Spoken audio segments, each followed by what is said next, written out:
Thank you. I'm Charles DeGroat. This is Clydette. We're co-directors of the DeGroat Foundation. And tonight, Ted Koppel will be in conversation with Tom Houston. Tom is Vice President of News and Special Correspondent for WLRN. He hosts and produces the Sunshine Economy and anchors the Florida Roundup, in addition to leading the organization's news engagement strategy. Tom is most recently the co-anchor and managing editor of Nightly Business Report on public television. Prior to co-anchoring NBR, he was host and managing editor of the nationally syndicated financial television program First Business. Tom also reported and anchored market coverage for the groundbreaking web-based financial news service WebFN, which beginning in 2001 was among the first live online streaming video outlets. He also writes a weekly column for the Miami Herald and the McClatchy Tribune news service. While Tom was co-anchoring and managing NBR, the program was awarded the 2012 Program Excellence Award by American Public Television. Tom also has been awarded 2 National Press Foundation fellowships, including one for the Wharton Seminars for Business Journalism in 2006. Ted Koppel, a 42-year veteran of ABC News, was anchor and managing editor of Nightline from 1980 to 2005. He has won every significant television award, including 8 Peabody Awards, 11 Overseas Press Club Awards, 12 DuPont Columbia Awards, and 42 Emmys. He has been a contributing columnist to the New York Times, the Washington Post, and the Wall Street Journal, and the author of the New York Times bestseller, Off Camera. In his latest book, the one he'll speak about tonight, Lights Out, a Cyber Attack, A Nation Unprepared, Surviving the Aftermath, Koppel reveals that a major cyber attack on America's power grid is not only possible, but likely, that it would be devastating, and that the United States is shockingly unprepared. With urgency and authority, one of our most renowned journalists examines a threat unique to our time and evaluates potential ways to prepare for a catastrophe that is all but inevitable. The former director of the NSA, retired General Keith Alexander, says of Lights Out, it is a wake-up call for all of us. Please welcome Tom Hudson and Ted Koppel.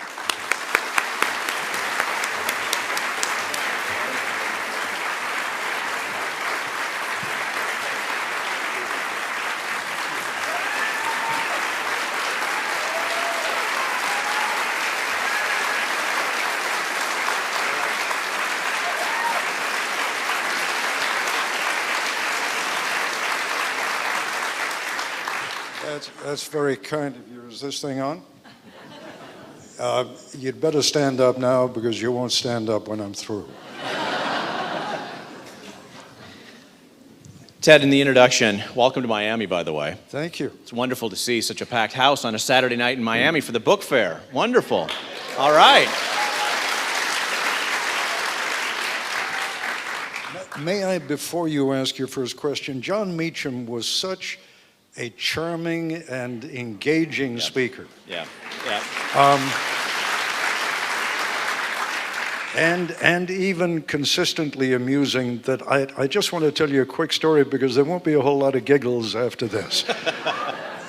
In 1972, I was in China with Richard Nixon, and I found myself one morning sitting in a minibus next to James Michener. And Michener told me this story, which he swore was true. It's an author's story, so it's appropriate here. He said that he got a call one evening right around dinner time from someone who said, Mr. Michener, congratulations. He said, our organization has voted you the greatest living American author. And we would like you to come and accept the award. And he named a time and place. And Michener said, that's lovely. Thank you very much. That's a terrific award. Do you mind if I consult my calendar? And he went and got his calendar, and he said, you know, I'm terribly sorry, but I have a previous engagement which I'm afraid I can't change. And there was a long pause. And then the caller said, well, can you think of another greatest living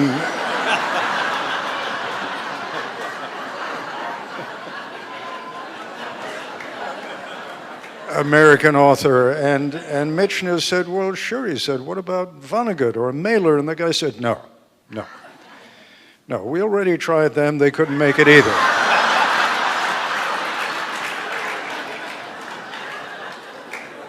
Okay.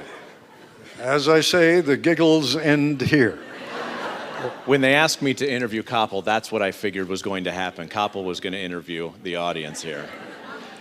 So, in the introduction, Ted, they described this book using your words, the publisher's words, the promotional words, as a wake-up call for the United States, for regulators, for the electricity industry.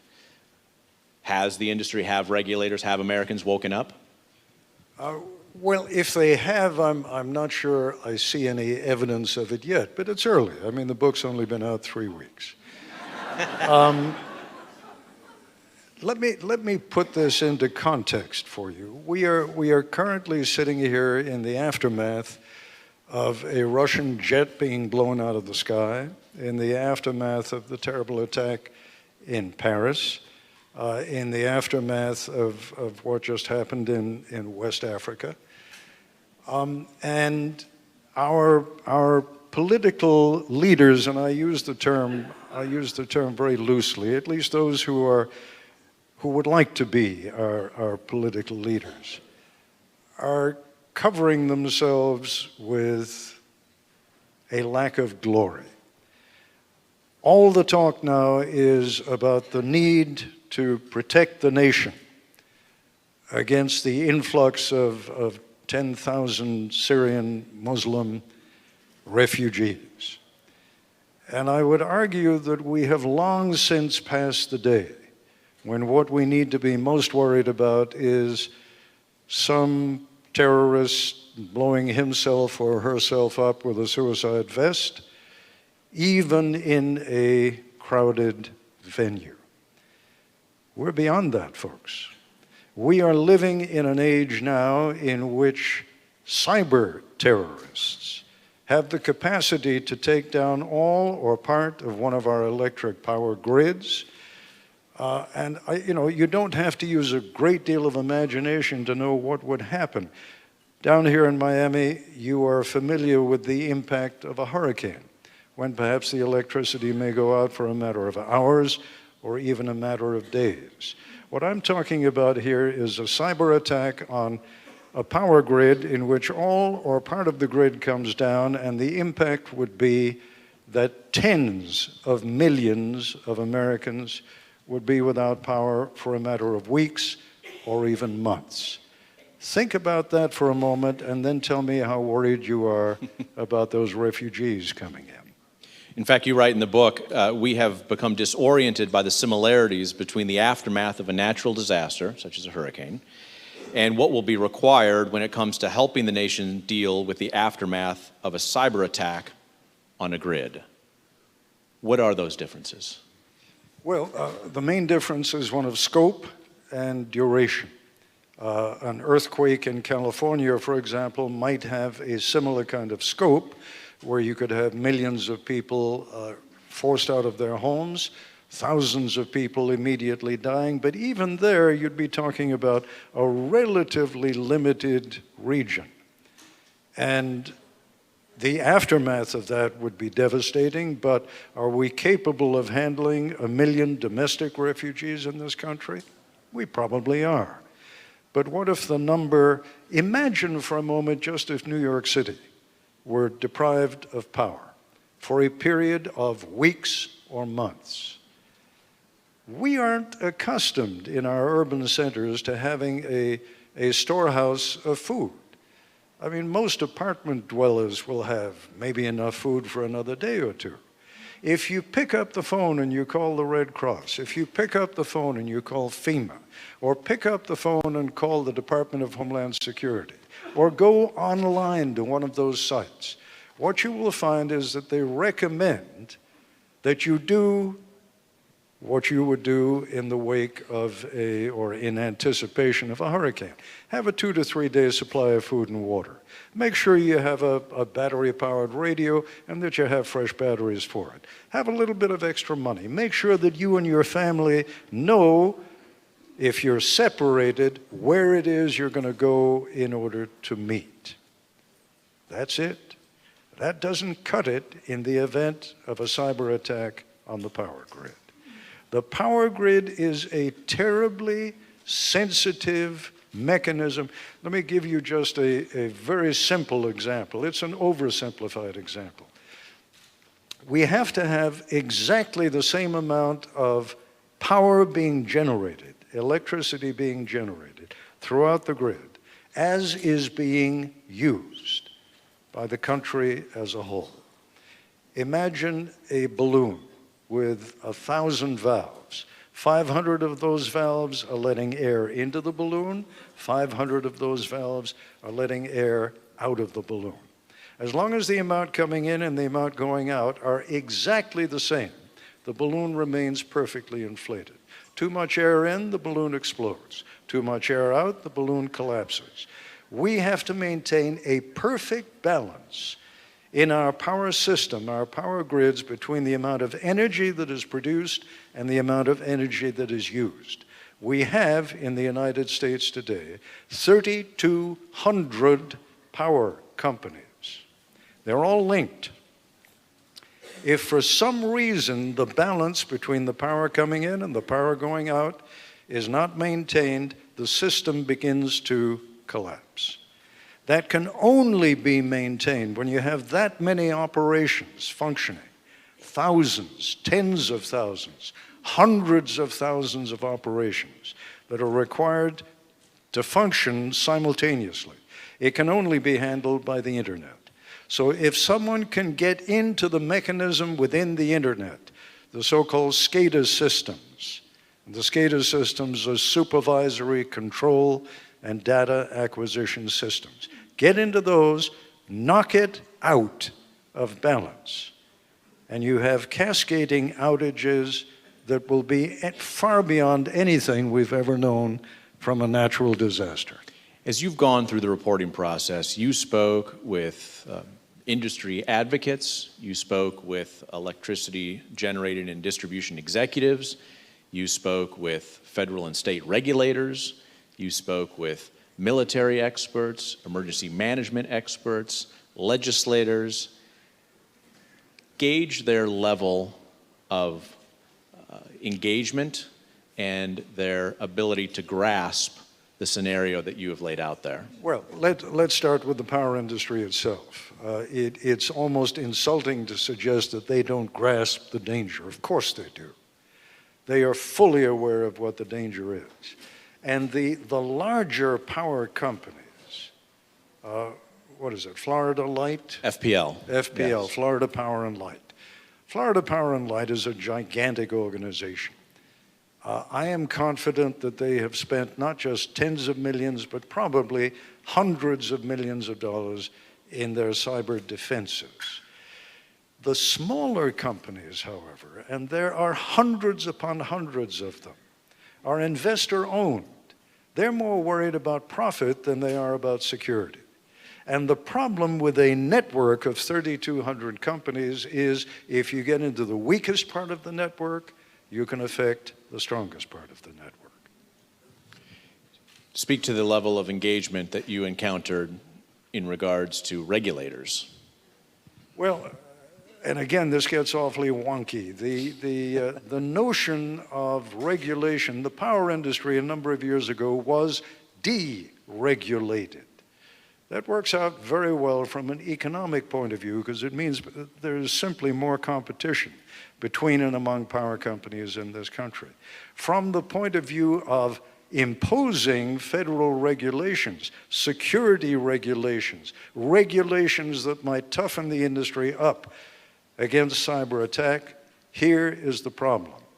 The body, it's called NERC. It's the North American Electric Regulatory Commission or something. NERC is the body that represents the power industry. FERC, FERC, is the federal body that theoretically, it doesn't just theoretically, it proposes the legislation to the industry. Mark my words there, proposes.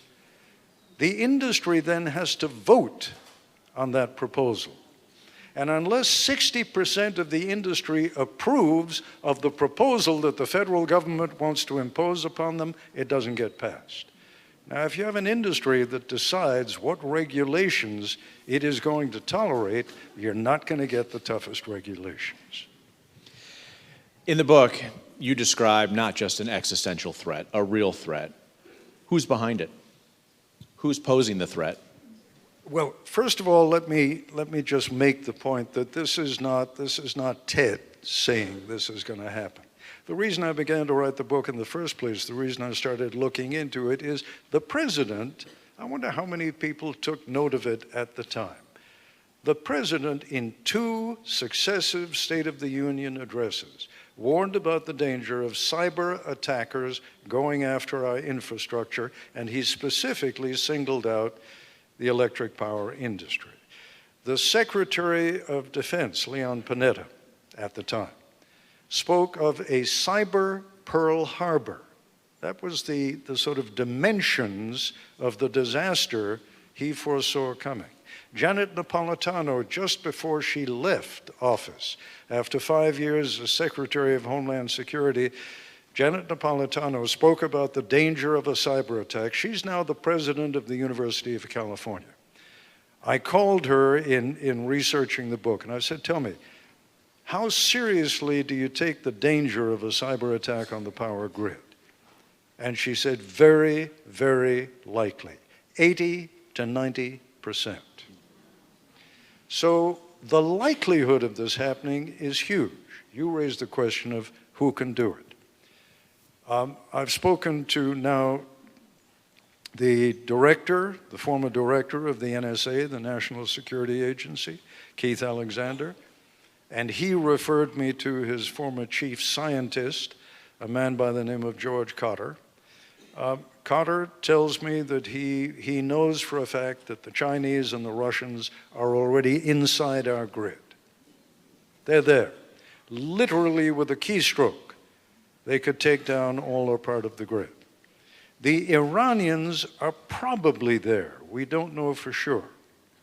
Here's the danger, or here's the good news and the bad news. The good news is that those who have the greatest capacity, the Chinese, the Russians, the Iranians, are actually the least likely to take the grid down, because we have so many crisscrossing interests with the Chinese and even with the Russians, and to a growing degree with the Iranians. Once you get to the level of the North Koreans, however, all of a sudden our common interests are few and far between. And then when you come down one more rung to groups like ISIS, that's where the danger is really chilling. Because what ISIS wants to do is to inflict pain and hardship on Western Europe, on the United States.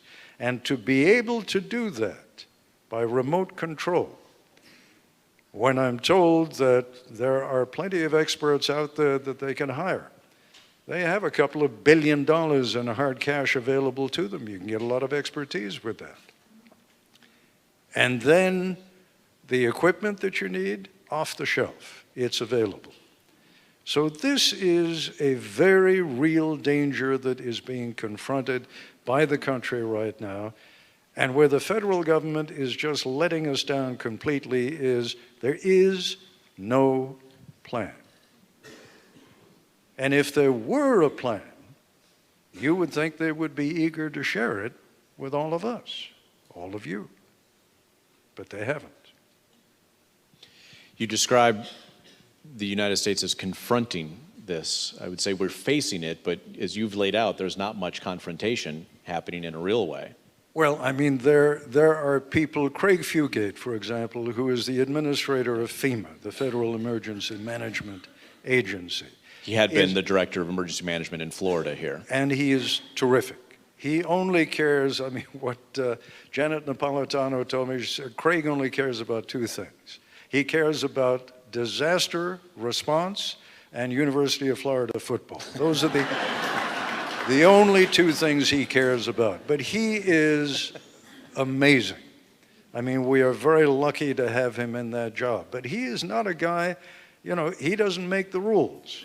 He reports to the Department of Homeland Security, which I must tell you is one of the least efficient organizations in the federal government. And that's saying something.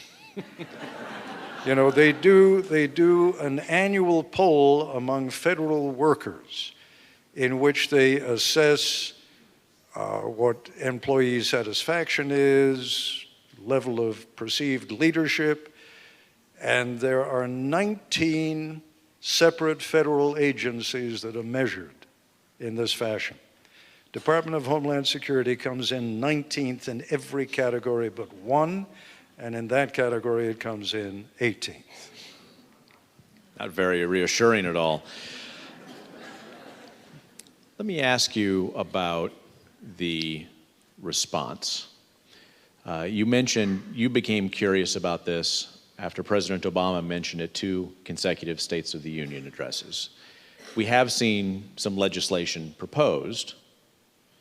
And passed. And passed. Is it too late? Not enough? A start? It's not too late, but it is not enough. That is for sure. The legislation, look, part of this is, and you're a perfect example, each of you individually and as a whole. We are all struggling internally with this battle between security on the one hand and privacy on the other. We care about privacy, we care about security. In the wake of 9/11, you know, all the emphasis was on security. Over the course of the past 14 years, gradually the pendulum has shifted back so that now I suspect it's fair to say that more Americans cared about privacy until last Friday, until Paris.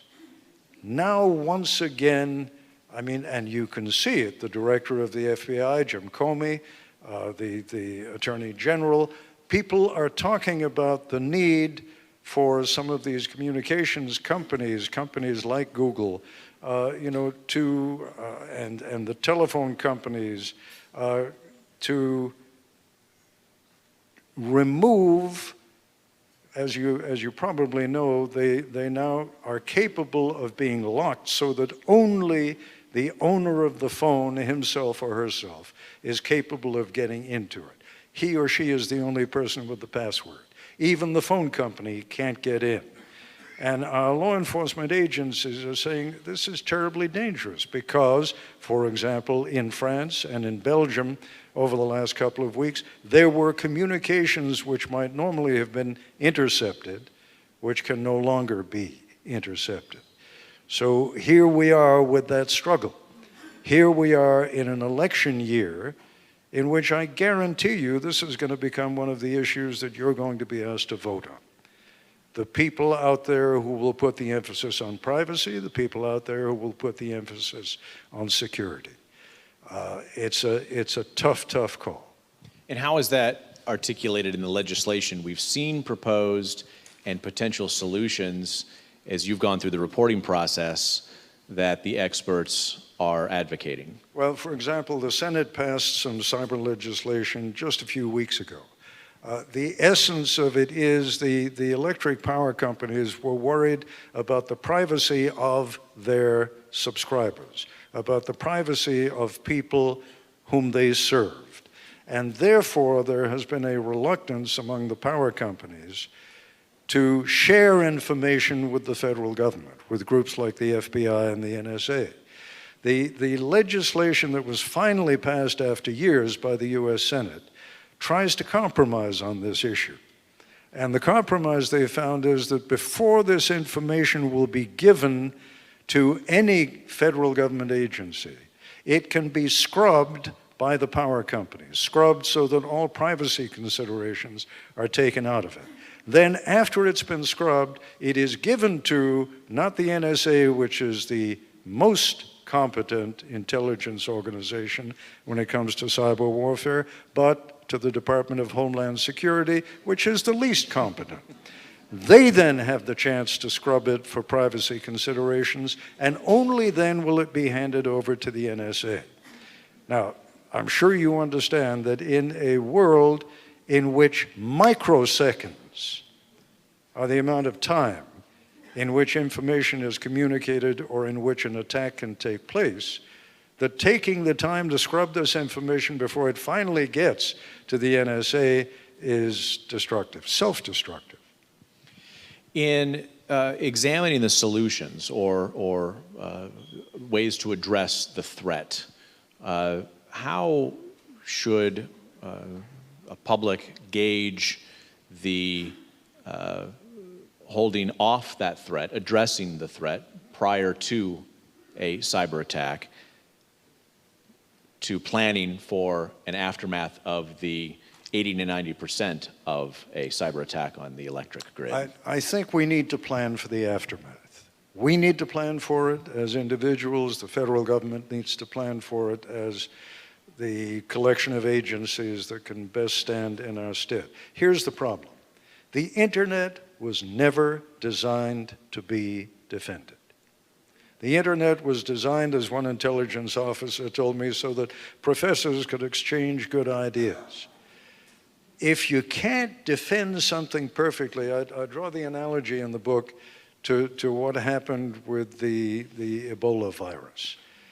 When a patient with the virus came over to Texas from West Africa, he was carrying the virus, was put in a hospital ward, a private ward, attended by 2 nurses who were covered with every possible protection gear that they could find. They had hats on, they had the plastic visors, they had not 1 but 2 uniforms on, 2 sets of gloves, 2 sets of booties. They still caught the disease. The patient was in the final stages, projectile vomiting, terrible diarrhea. The nurses caught Ebola. Why? The speculation after the fact was either when they took one of the gloves off or both of the gloves off that they inadvertently touched some of the infected fecal matter or vomit. Or alternatively, that there was a little space just on the side of their necks that was not covered, not protected. There is a reason why so much of what we talk about in cybersecurity and in talking about the internet borrows from medicine. We talk about a program having a virus. We talk about attack surfaces. We talk about the dangers of an infection of one of these programs that we have.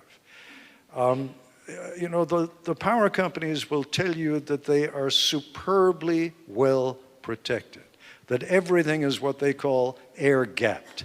In other words, no one part of the system is actually touching another part of the system. Here's what can happen, though, and it's equivalent to the nurses taking care of this patient. A worker takes a thumb drive home, inserts the thumb drive into his or her own personal computer. The thumb drive becomes infected. The next day, the worker takes the thumb drive back to work. All the firewalls in the world, all the air gapping in the world is not going to protect that program. Again, the internet was never designed to be defended. Has the for-profit industry not learned anything from the Target credit card attacks, from the JP Morgan cyber sure. Look, I mean, incursions? as I say, they're spending hundreds of millions of dollars. I spoke to Jamie Dimon, of JP Morgan. And I spoke to him 2.5 years ago. At that time, JP Morgan had spent $650 million on cybersecurity. By now, they've spent $1 billion on cybersecurity. About 1.5 years ago, they were hacked. 83 million of their customers' records were hacked, stolen. The story just broke, I think, about a week ago. It turns out to have been 2 Israelis and an American. Everybody thought it was the Russians. And it may indeed have been. The whole point of a cyber attack is that, someone walks into the Situation Room with the president said, "Who did it?" Well, Mr. President, it looks like the attack originated in Ukraine. But, sir, just so you understand, we've been tracking it back a little further, and before Ukraine, it looks as though it originated in Buenos Aires. And before Buenos Aires, Johannesburg, and before Johannesburg, Brussels, and before Brussels, in fact, this is as far back as we can track it at this point, looks as though the attack originated in Brooklyn. Now what do? The great danger of a cyber attack, what distinguishes it from anything we've ever known before in this country, is during the days that we were worried about a nuclear attack, the fear was that Soviet missiles would be coming in our direction. The president would have known about it in 2 minutes. He would have had another 27 or 28 minutes to decide whether to immediately launch a counterattack or whether to wait until the missiles landed before launching a counterattack. But there never would have been any question in his mind as to where the attack was coming from. If the grid goes down, the first question is going to be, who did it? And just so you have a sense of how long it can take, when Sony Pictures released that goofy movie about a North Korean dictator, and then a couple of weeks after it was announced that this movie was coming out, Sony Pictures was hacked. And all of their computers were taken down, and all of their private email messages were revealed and made public, and all of the salaries of all the top executives, right?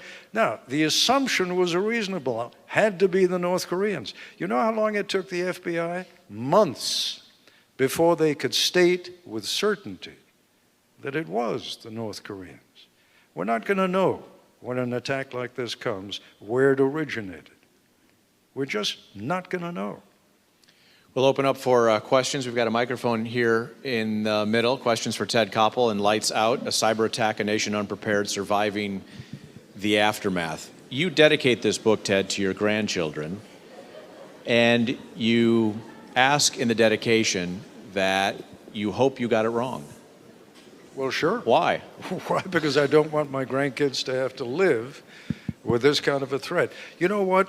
It's been my experience that nobody in a situation like this likes to ask the first question, so why don't we go right to the second question? Go ahead, sir. You're it. Mr. Koppel, I teach environmental science here at the college, and I've been using a video of one of your 30-minute nightlines from about 30 years ago on climate change, and I still use it in my classes today. It was the most recent discussion of what could happen over the next 30, 40 years, and as far as I can tell, everything you said in that thing came true. And I think I'd like to just thank you for that. That's very kind. I'm trying. No, please don't. I'm trying desperately to think, because I just got an email from him the other day, and I'm having a senior moment on the correspondent. We had one correspondent at Nightline who was absolutely fixated on this subject, and it is to him that your applause should go. I mean, he, 30 years ago and to this day, he is still pressing the issue of climate change and the dangers thereof. But thank you.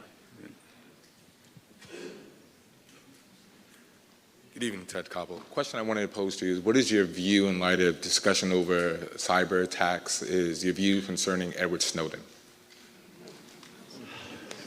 That's a tough one. It sort of perfectly summarizes what I was talking about a moment ago, this enormous struggle that we have to go through. On the one hand, my feeling is that Edward Snowden showed enormous courage and even patriotism in doing what he did to alert us to the dangers of any government agency, in this case the NSA, vacuuming up so much of our personal data. On the other hand, I come down in lights out very much on the side of having to give the NSA its head. I am convinced that we are confronting a dreadful threat, that the cyber threat to the United States can be existential. And the best equipped agency in the country is the NSA. And in the final analysis, facing what we face today, if I have to choose between the NSA being able to violate my privacy and having my privacy and a lot else violated by the Chinese or the Iranians or the Russians, I go with the NSA. Thank you.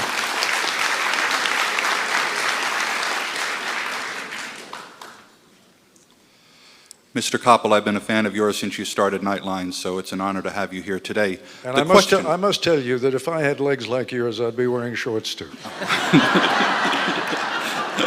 Thank you.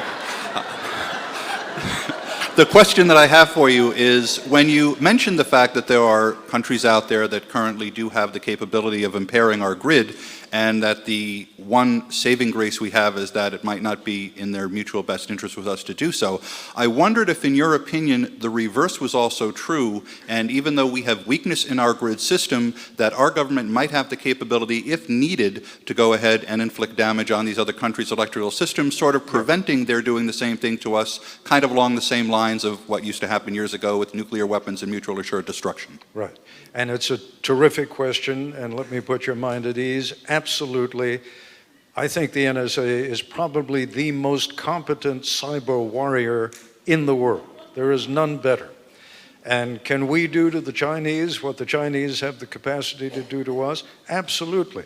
And in the event of an all-out war between us and the Chinese, cyber war would very much be part of the overall package that we would employ against any enemy.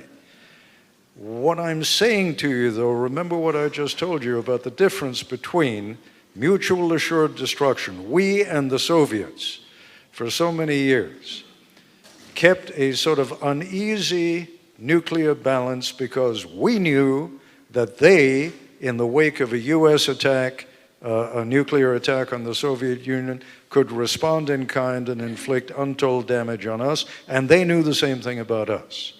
The difference with a cyber attack is, if we knew that the Chinese had just launched a cyber attack on us, could we launch a counterattack on them? Absolutely.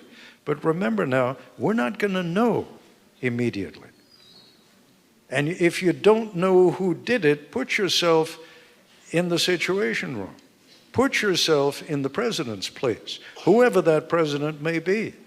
You know, your advisors are coming to you and saying, sir, we think it was the Chinese. And the president says, what do you mean you think? I'm about to take, 100 million people off the grid. Thousands will die. And you think the Chinese did it? What if you're wrong? Well, sir, we'll go back and look a little bit further. It's going to be a far different kind of situation than anything we have ever known before. Thank you. There's the additional risk, Ted, about those non-state actors that you mentioned as well in that rung of risk, the ISISes of the world and those non-state actors that don't have a infrastructure, a geographic electric grid to attack. And here's the even greater danger. George Cotter, who was the chief scientist of the NSA, he's now retired, he's about 82 years old, but sharp as a tack. George Cotter told me that the Russians, for example, have a whole sort of mini army of individual cyber warriors whom they have placed around the world. So that if the word ever goes out, go ahead, launch it. It won't come from Moscow. It won't come from Russia. It won't come from Ukraine. It'll come from Denmark or Queens. And then what do we do? Go ahead, sir. Mr. Koppel, I've enjoyed watching you for many years on Nightline. I think you kept me up many nights, and I lost a lot of sleep because of many of the topics you talked about. And now you have to resort to sex.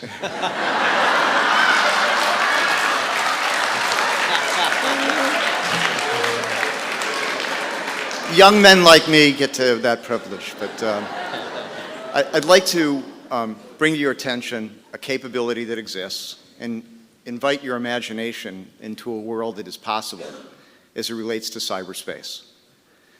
And what I have to say relates to the signature bases that are now being detected for these various viruses which you've identified, which end up on thumb drives in the form of either Stuxnet or Flame or some other type of virus. These things invite into systems solutions which are not solutions, but they're the problem themselves. They are, in fact, the attack. They go after the attack surface, they hit the SCADA system, they knock it out based on the design that the attacker plans on using to bring these things down, up and down and up, in any which way they want. Imagine a world in which the provenance of all software could be identified as originating from trusted labs, whether it's Microsoft's lab in Richmond, Washington, or Bellevue, or Oracle's lab somewhere in Silicon Valley, or some other trusted facility in which this source code, which these systems depend upon, originates from, and everything else is inoculated because it's not part of a registered database of trusted solutions. This capability now exists. It's in the hands of the Department of Defense with the Chief Information Security Officer for the Department of Defense. It's been brought to the attention of the White House, to Mr. Tony Scott, who I'm sure you're familiar with, who's identified this solution as in fact having the possibility of changing the entire paradigm of how authentication is done, which is, as you know, the core for all security. So what I would do is ask you publicly, thinking about this topic from the broad top-down, bottom-up, how introducing provenance of software, the origin, where does it come from, how that might change the entire playing field. Thank you. I mean, first of all, the only honest answer I can give you is I don't know. But I can tell you that, for example, the SCADA systems that I was talking about before, the supervisory control and data acquisition systems, most of them are manufactured by one company, Siemens. And they exist all over the world. So that, for example, the SCADA system that was in the nuclear lab at Natanz in Iran was a Siemens system. As one former cyber advisor to the president told me, if you walked into the headquarters of Pacific Gas and Electric in California, and you walked into the same branch of Shanghai Power, you would find the same Siemens SCADA system. You're probably familiar with what is called a Black Hat Conference. The Black Hat Conference is really an annual gathering of hackers, for the most part young people, but hackers who delight in disproving theories like the one that you've just suggested. One hacker a couple of years ago in Las Vegas got up and said, now Siemens is extraordinarily proud of the fact that they have an unbreakable password that makes every SCADA system all around the world accessible only to Siemens technicians. And then he said, and now here is that password. I don't know. There was a congressman years ago who used to answer letters from angry constituents by saying, dear sir or madam, you may be right. Hey, Mr. Koppel, how are you? So this topic is incredibly interesting, if not also horrifying. In terms of allowing us to survive like these kinds of attacks, because I think in the not too distant past, we had I think in 2002 or 2003, there was a power outage that took out the entire Northeast, and how people responded to it.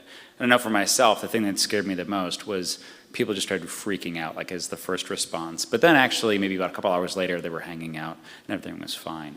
So to prevent... And it only lasted a few days. It was only a few days, right. It was definitely an inconvenience for those of us who lived in New York and probably other cities, but it was tolerable.